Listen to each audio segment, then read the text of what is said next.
everyone, and welcome. This is Mike, and you are watching The Tea Letter. Today's video is about the August subscription box from White2Tea. I know that this video is coming a little bit late in the month. I was slow on the pickup for this one, but I'll try to do these much faster when the box comes in, usually around the middle of the month. So what are we going to do today? We're going to cut this box open, see what's inside, talk a little bit about the teas, and we may even do some brewing.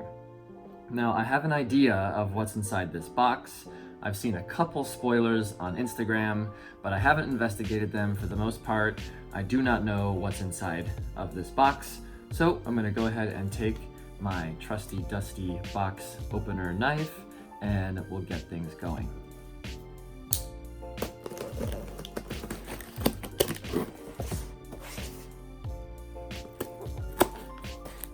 Okay, the box is open. Let's see what is inside.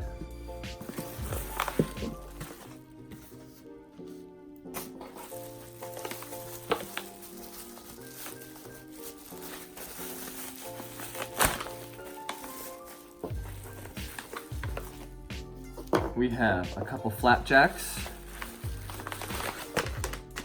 a brick of the 2014 gongfu, and a pack of Osmanthus Oolong. Here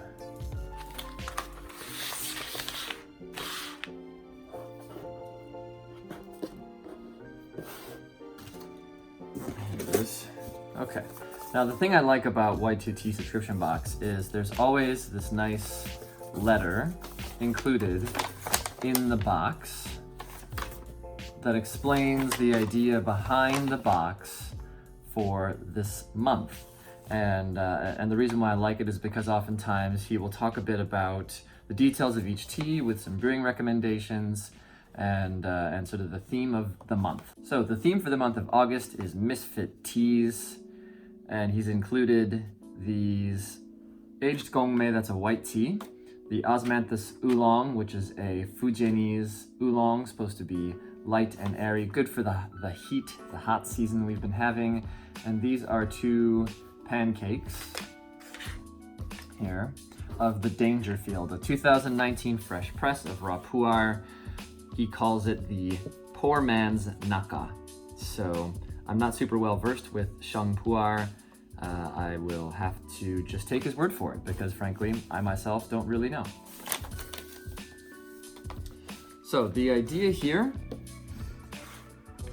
this gongfu is an aged white tea, and the idea is you can brew it hot, you can brew it grandpa style, you can do whatever the heck you want to it, and it's still going to be good. I find this is generally the case with good aged teas. They are pretty forgiving in terms of the way that they can be brewed. I have the 2015 gongfu, and that's a really good tea, so I'm excited to see how the 2014 compares. Osmanthus Oolong, I don't drink a ton of green oolongs, generally. It's not flavored with any actual Osmanthus flowers. It's more of the fragrance that it is said to have.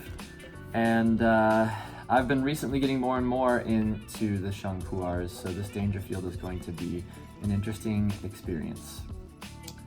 Okay, so what we're going to do now is probably jump in and brew some of this Osmanthus Oolong. I think the gongfu bricks and the Dangerfield flapjacks for sure need to have some time dedicated to them. So let's clear these guys out of the way. And let's take a look at what this Osmanthus Oolong looks like. The first thing I like about Osmanthus Oolong is it's got a picture of Black Mage on the back. Now, I know from looking at some of the other packaging on White2Tea that my dude over there is a fan of the classics. So I'm happy to see the little tribute, some homage on the packaging here. Let's jump in.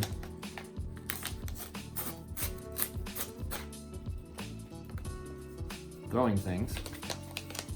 Anytime I'm doing a tasting on the tea, I like to measure it.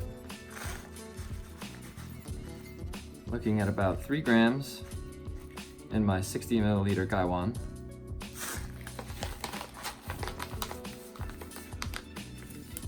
Set this to the side. So these are pretty small rolled balls, nice and vibrant green. It does have a very floral note to it on the smell. Get the tea into the gaiwan.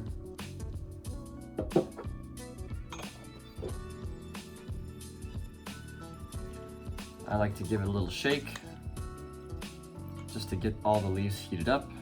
Give it a smell, and off we go.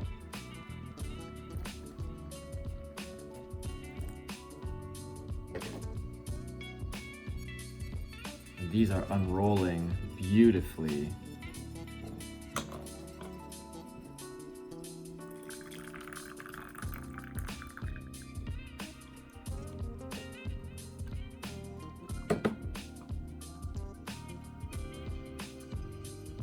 Very floral. And check out the difference in these leaves. See how much they've opened in just the first steep.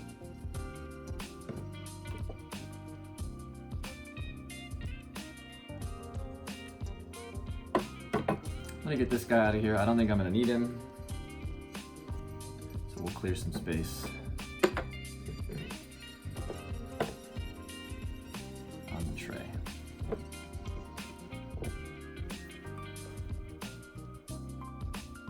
The liquor is nice and light green, quite clear. Teeny bit of sediment, but that's to be expected. I left it in there so I could get some of that texture as opposed to filtering it out. Yes, I see why this tea was included as a sort of heat buster. It's definitely bright green, floral, perfect for the summer.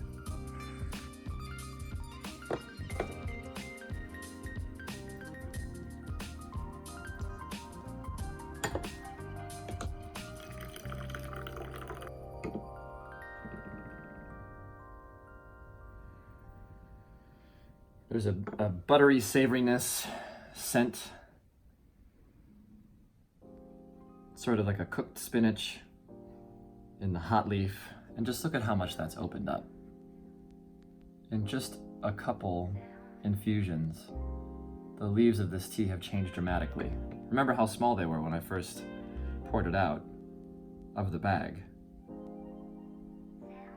I don't think I've had a Chinese oolong quite like this one before. Now, the thing about a lot of Chinese oolongs is that they're, the green oolongs anyways, things like Tieguanyin and so on and so forth, are prized for their floral character. Huaxiang is a desirable trait in many of the green Chinese oolongs. And this is definitely evident in this tea here, but there's a lot of other stuff that I've never really had before.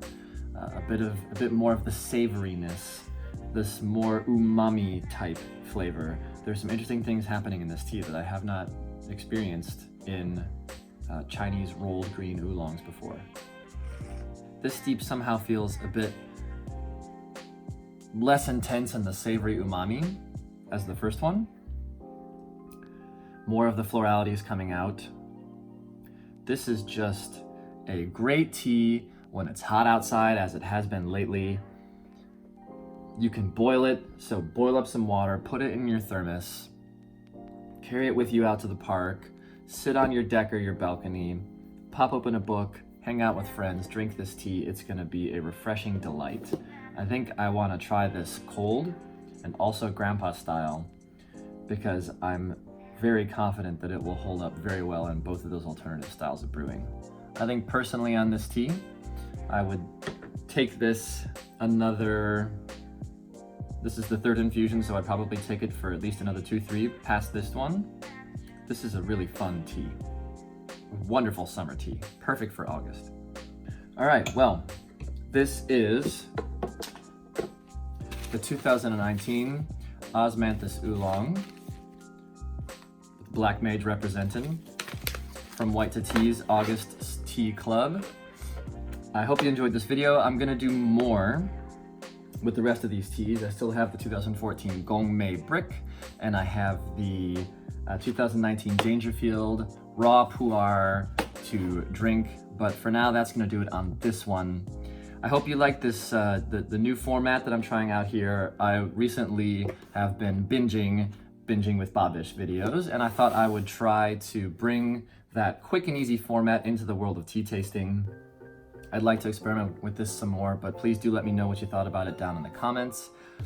And you'll see more from the rest of this August subscription box, and you'll see more in September. I've got more great stuff coming every Monday on the channel. If you like it, hit the subscribe button, hit the like button on this video. That helps this channel out a lot. And as always, you can find more tea goodness on thetealetter.com, on the blog, or pictures of tea and random tea musings on Instagram @thetealetter.